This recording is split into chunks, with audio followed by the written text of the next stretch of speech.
Maya adjusted the display of scarves on the counter, her fingers moving quickly over the soft fabric. At 27, she had been working at the downtown fashion boutique for almost 2 years. The shop opened early every morning, and she was always the first to arrive, taking quiet satisfaction in setting things in order before the flow of customers began. The glass doors let in the pale light of the morning sun, and the faint sound of traffic hummed in the background as she went about her routine. She knew this place well, the rhythm of the sales floor, the familiar clatter of hangers, the subtle rustle of clothing being straightened. As she reached for a bright yellow scarf, a colleague passing by glanced at her, then at the scarf, and muttered under her breath, "Too bold for your tone, don't you think?" It wasn't loud, but loud enough. Maya heard it clearly. She didn't respond. Her hand paused briefly, then continued as if nothing had happened. Moments like these had become part of her day. Small comments, not sharp enough to start an argument, but pointed enough to sting. She felt them, of course. She always did. But she never let them show. Her skin, a deep, rich brown, had often drawn unwanted remarks, especially in a place like this, where porcelain tones were often treated as the unspoken standard. She had grown used to seeing her co-workers selected to greet VIP clients, to pose for in-store photo shoots, to be the ones who represented the brand's image. She didn't envy them. At least she told herself she didn't. She simply focused on her tasks, on the small wins she could claim every day. Today felt no different. She organized the mannequins with care, making sure each outfit looked just right. As she pinned the hem of a dress, she overheard two junior staff whispering near the counter. "They want someone fresh for the new campaign," one of them said. The other replied with a hint of excitement, "Fresh, but you know what that really means. It's not going to be her." There was a quiet laugh between them. Maya's stomach tightened for a moment, but her expression stayed calm. She shifted the mannequin slightly to the left, pretending she hadn't caught a word. She wondered sometimes how things had turned out this way. Growing up, she had always loved the idea of fashion, not because of the glamour, but because of how clothes could make people feel. Her mother used to tell her that the right outfit could give you quiet confidence, not the loud, boastful kind, but the steady kind that kept you standing tall no matter who looked your way. That was the feeling Maya chased every day. Not applause, just dignity. As the store filled with early shoppers, she welcomed them with her usual warm professionalism. "Good morning," she greeted an elderly customer looking for a spring jacket. Her voice was steady, pleasant, practiced but not fake. The woman smiled back, briefly scanning Maya before looking at the display. "Your tone would actually suit warmer shades," Maya offered helpfully, pulling a soft coral jacket from the rack. The customer seemed pleased with the suggestion, nodding as she tried it on. Maya found small moments like these comforting. They reminded her that her value didn't have to depend on anyone else's shallow judgments. Still, there were times when even her steady patience felt tested. Like when the regional manager walked through the store with the marketing team, pointing at different corners, discussing potential backdrops for the upcoming photo shoot. He barely looked her way, eyes sliding past her as if she were just part of the fixtures. "We need a clean, classic look," he said, gesturing toward the front window display. His assistant, following close behind, scribbled notes furiously. Later, during her short break, Maya sat in the small staff room at the back of the boutique. She scrolled through her phone absent-mindedly, glancing at images of the brand's previous campaigns. Almost every face in the photos had the same familiar features: light skin, sharp angles, airbrushed perfection. She caught her own reflection in the dark screen of her phone. There was no bitterness in her gaze, only a quiet, almost tired acceptance. She didn't wish to be them. She just wished she wasn't so easily dismissed. The bell above the store entrance jingled, calling her back to the floor. She placed her phone back into her pocket and stood, smoothing her apron as she walked out. Work waited, as it always did. Whatever thoughts lingered had to stay in the background. There were displays to arrange, customers to assist, and tasks to complete before the end of her shift. As she returned to her station near the front window, she caught a glimpse of her reflection once more, this time in the glass.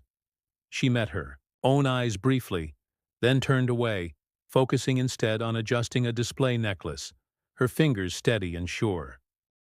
Maya moved between the racks, checking tags and making sure each item was in its proper place. She noticed a group of her colleagues gathered near the register, their voices low but animated. There was a buzz in the air, something different from the usual chatter about inventory or sales targets. She caught fragments of conversation as she folded a row of blouses neatly onto a display table. "They're finalizing the new campaign this week," one of them said, her voice full of excitement. "The director from head office is flying in tomorrow." "Yeah," another chimed in. "They're searching for a new face, someone fresh for the spring launch. I heard they're even considering someone from our branch." The thought hung in the air for a moment, and Maya felt a flicker of something inside her. Not hope, exactly. She had learned not to entertain such things too easily. But a quiet curiosity. She kept her focus on the blouses, smoothing each one as if the fabric required her full attention. There was a brief pause in their conversation before someone added, in a tone that wasn't cruel but carried a sharp edge, "Well, it's not like they'd pick Maya. She's not really the brand's image, you know. The words weren't meant for her, but they found her anyway." Maya's hand hesitated on the last blouse, fingers brushing the fabric just a little longer than necessary. Then she finished her task and moved on, her face composed, her posture as steady as always. She had been in this job long enough to recognize these moments. They weren't surprises anymore, just confirmations of an unspoken truth that lingered in places like this. She had applied for the position nearly 3 years ago, fresh out of a small design program she had attended at night while working daytime shifts at a department store. Fashion had always drawn her, not just the clothes, but the way people carried themselves in them.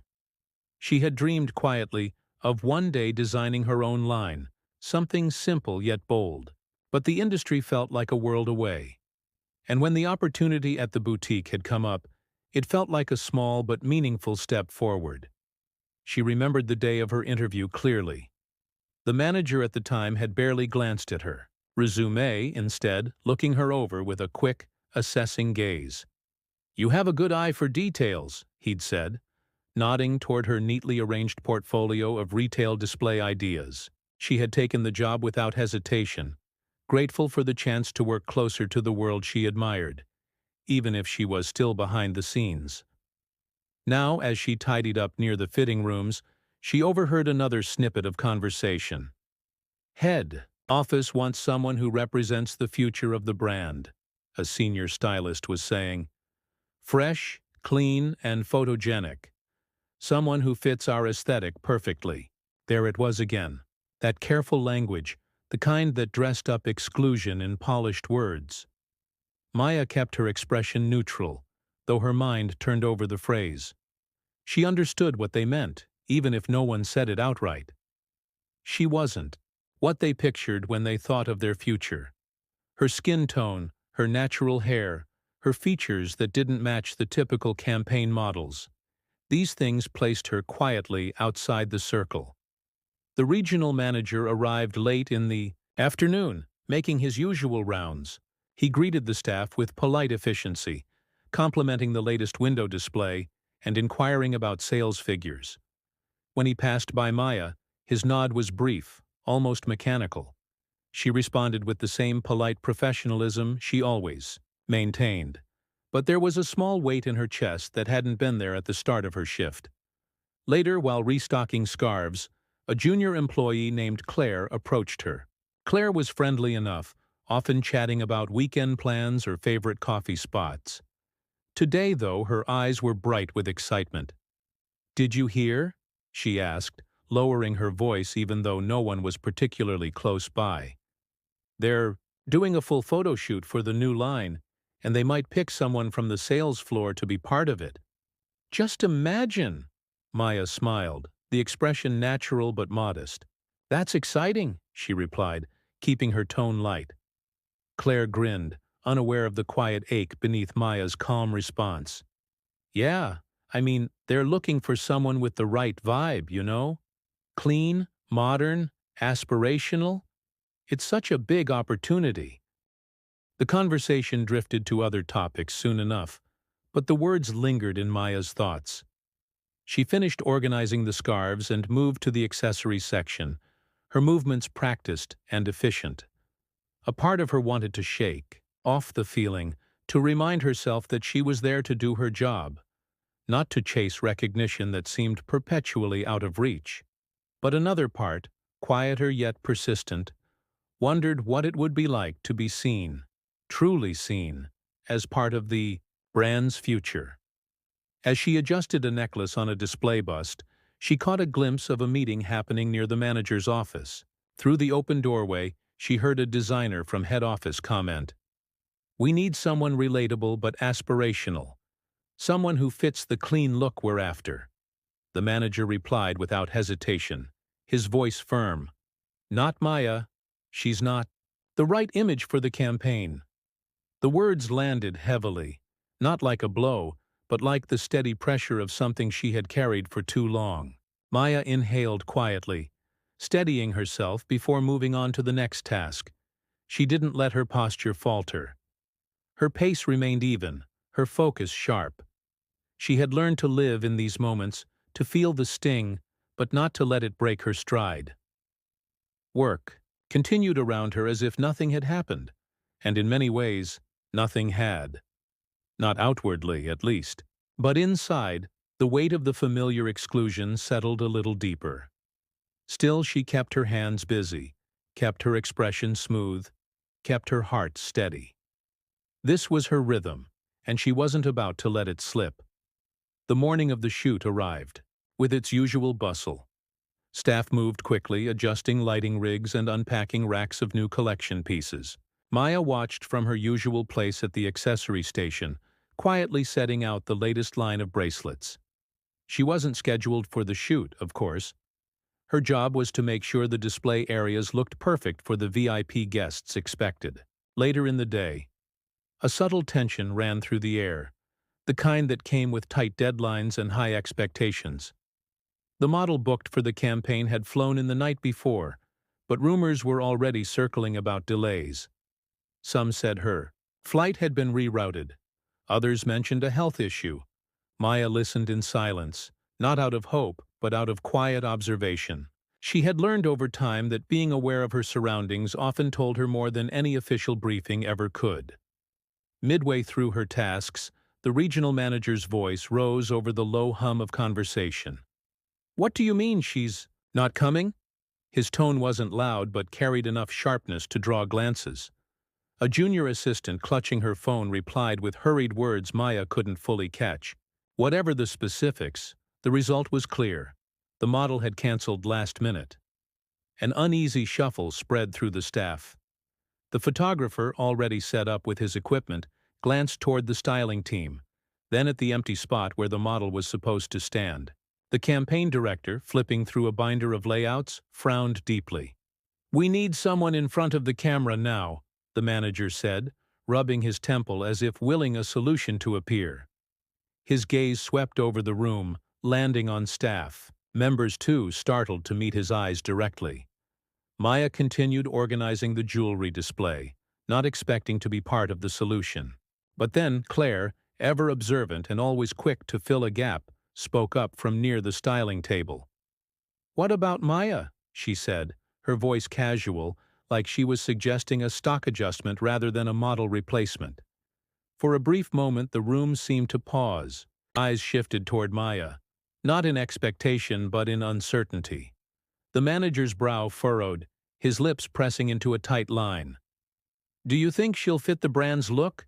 he asked, not unkindly, but with the kind of doubt that came from long-held assumptions. Claire shrugged, keeping her tone light. "She's already here. She knows the collection, and we're out of time." Maya felt every eye on her, yet her heartbeat stayed steady. She gave a small professional nod. Neither eager nor hesitant. "I can step in if needed," she said simply.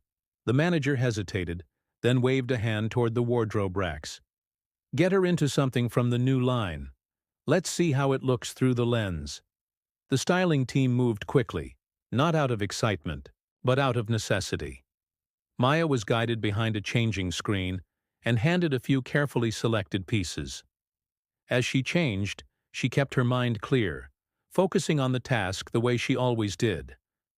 There was no room for nerves, no space for overthinking. She adjusted the jacket's lapels and checked the fit of the trousers before stepping out. The photographer, adjusting his camera settings, glanced at her with mild indifference. "All right," he said, motioning toward the backdrop. "Stand there, please." Maya positioned herself as directed, her posture natural but attentive. The first few clicks of the shutter felt routine, mechanical. She didn't try to perform, didn't force expressions or poses. She simply stood as she would if she were helping a customer choose an outfit, keeping her shoulders relaxed and her gaze level. Then something shifted. The photographer lowered his camera slightly, peering over the top of it with a thoughtful look. "Hold that angle," he said, a hint of interest creeping into his tone. She stayed as she was, letting the moment settle naturally.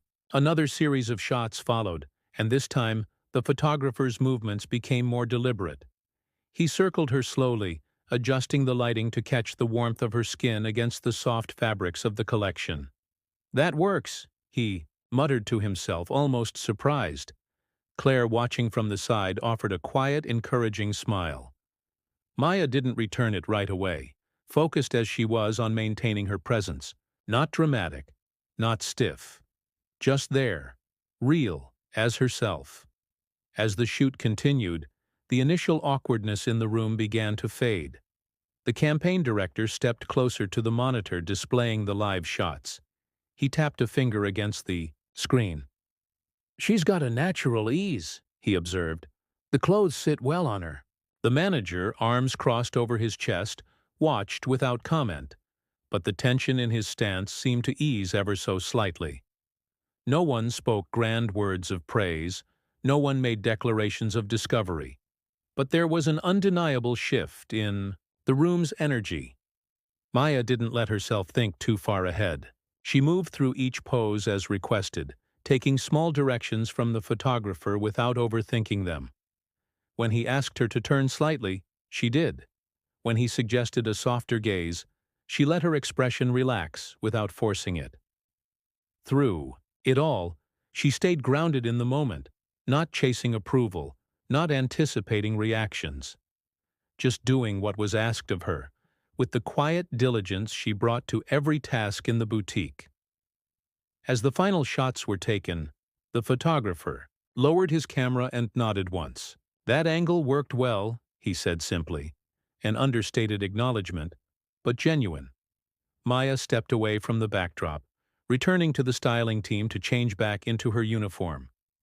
There were no applause, no sweeping statements of success, but something had undeniably shifted.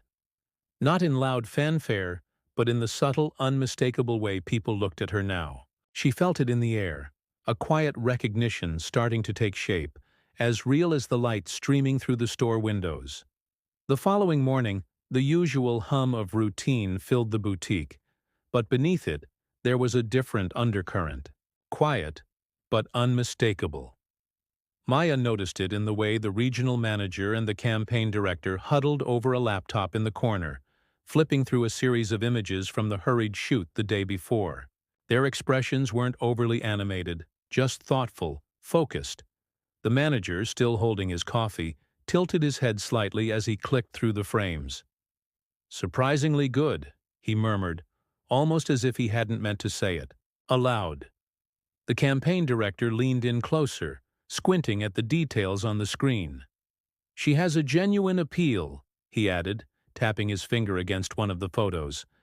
"There's something grounded about her. She doesn't look like she's trying too hard." Maya, from her position near the entrance, heard them but kept her attention on arranging the display table. She had learned long ago not to let passing remarks sway her balance. Whether they praised or dismissed, her task remained the same. She continued straightening the accessories, folding a silk scarf into a neat triangle, laying it flat against the wood. Her colleagues, however, had noticed the change in tone. Claire, always quick to read the room, approached Maya later that morning, her voice carrying a different energy than before. "They're really looking at your shots," she said, a flicker of genuine surprise in her words. "I mean, really looking?" Maya responded with a soft nod, her expression calm. "That's good," she said simply, not allowing herself to read too much into it. The day carried on with its usual rhythm, but the quiet conversations kept circling back to the images from the shoot. When the marketing team gathered for their mid-morning review, Maya caught snatches of dialogue as she passed by, tidying displays. "Her shots feel real," someone noted. "Exactly," another voice agreed. "She connects in a way that feels honest." They weren't declarations of discovery, not dramatic endorsements, just practical observations. And somehow, that made them feel more meaningful. These weren't people swept up in hype. They were professionals acknowledging what was right in front of them. By midweek, the decision came down quietly. Management agreed to test Maya's images in the upcoming pre-launch teasers, not as the main focus, but as part of the campaign mix. A cautious step, but a step nonetheless. Claire relayed the news with a mixture of excitement and disbelief. "They're actually going with your shots," she said, eyes wide. Maya kept her response measured. "Let's see how it turns out," she replied, keeping her voice even. There was no rush of emotion, no swelling pride or hidden bitterness. She understood the nature of these decisions. She had seen faces come and go in campaigns before, some fading without notice, others rising by chance or timing. What mattered, she told herself, was not the noise around her but the steadiness of her own steps. When the campaign launched, it did so without fanfare. The boutique's social media pages posted a series of images featuring various models, and among them, there she was. Not at the center, but not hidden either. Customers, scrolling through their feeds, began to notice. Comments appeared beneath her photos, simple but encouraging. "She looks like someone I'd actually know." Finally, a face that feels relatable. Inside the boutique, Maya observed the subtle shifts with quiet attentiveness. Customers paused a little longer at the new displays. Some even mentioned the campaign photos as they shopped. "Is this her?" one customer asked, gesturing toward Maya while holding up a featured scarf from the ad. Maya answered with her usual calm professionalism. "Yes, that's me," she replied, her tone neutral, but inside there was a quiet acknowledgement of the moment.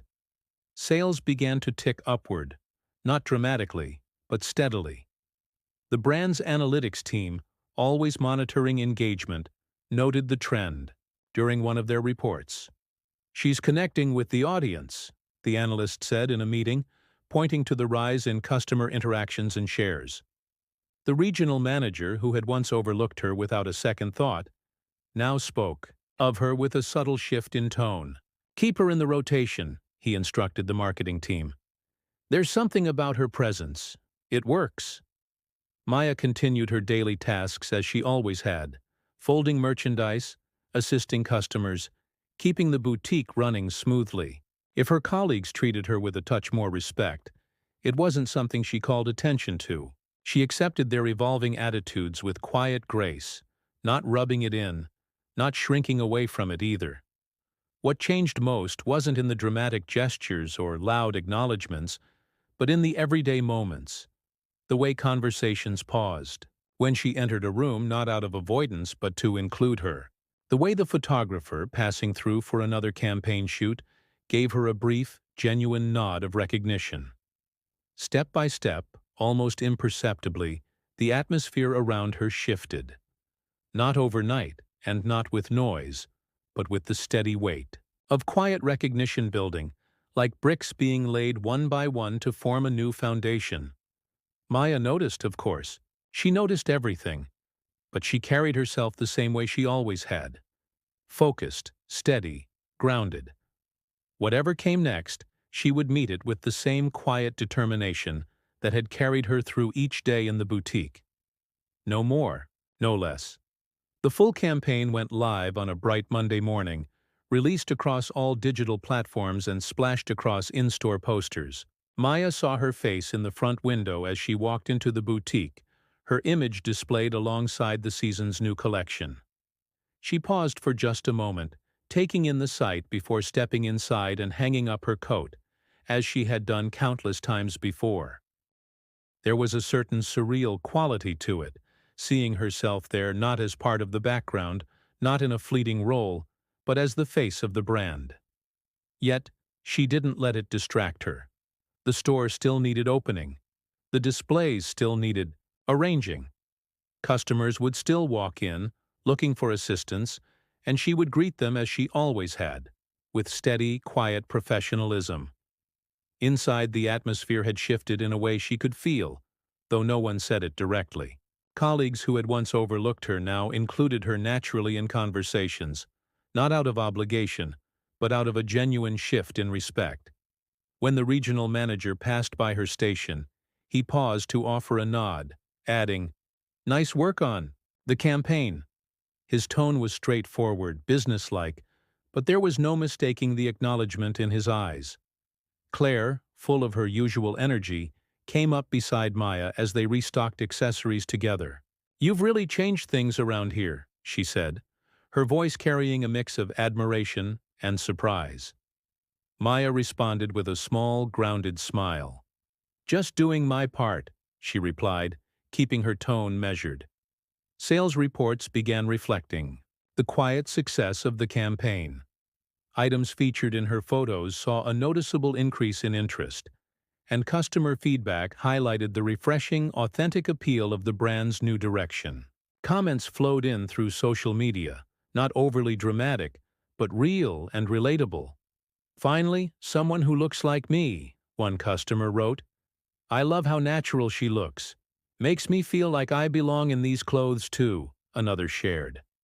Maya read these messages during her lunch breaks, scrolling through them with quiet appreciation. She didn't share them aloud, nor did she let them inflate her sense of self. Instead, she took them as small affirmations that her presence in the campaign wasn't just noticed. It was meaningful. The brand's leadership, recognizing the growing connection with their audience, decided to host an official event to celebrate the campaign's success. Invitations were sent out to media, influencers, and staff, including Maya. At first, she wondered if her inclusion was more symbolic than sincere, but as the preparations unfolded, it became clear that her role was central. On the day of the event, she arrived dressed in one of the featured outfits from the campaign, simple and elegant. She blended in with the team, helping set up displays and greeting guests, staying within the rhythm of her usual work. But as the speeches began, the campaign director stepped forward and called her name to join him on stage. There was a moment of stillness as she made her way to the front, the crowd parting naturally to let her through. The spotlight wasn't blinding, nor was it overwhelming. She stood there looking out at the faces in the audience, some familiar, some not, and felt a quiet steadiness settle in her chest. The director introduced her briefly, speaking about her contribution to the campaign, and then handed her the microphone. There was no prepared speech, no rehearsed lines. She didn't need them. She spoke as she always did, clear and to the point. "I'm grateful for the opportunity to be seen for who I am," Maya said simply. Her voice was calm, her words straightforward. "It's been a privilege to represent not just the brand, but everyone who's ever wondered if they belonged in spaces like this." There was no grand applause, no dramatic standing ovation, and she didn't expect one. Instead, there was something more genuine. A wave of quiet nods, thoughtful expressions, and a few smiles that reached all the way to the eyes. After the event, several guests approached her, not for autographs or photographs, but for brief, sincere conversations. One young woman, her tone earnest, said, "Seeing you up there makes me feel like I could be part of this too." Maya responded with the same steady warmth she carried every day. "You already are," she replied, and meant every word. As the evening drew to a close, she stepped outside the venue, taking a breath of cool air. The city lights blinked softly in the distance, casting a quiet glow over the streets. She didn't feel like a star, or a symbol, or anything larger than herself. She felt like Maya, the same woman who had folded scarves and straightened displays, who had kept her head down not out of defeat, but out of focus. There was a quiet pride in that, one that didn't need loud celebration. She had not forced her way into recognition, nor had she waited for it to be handed to her. It had come naturally, step by step, through steady work and quiet persistence. As she walked away from the event, back toward the familiar rhythm of her everyday life, she felt a sense of balance within herself. Nothing about the world had changed overnight, but something inside her had settled into place. She had been seen, not as a token, not as a gesture, but as a genuine part of the story. And that, she thought, was enough.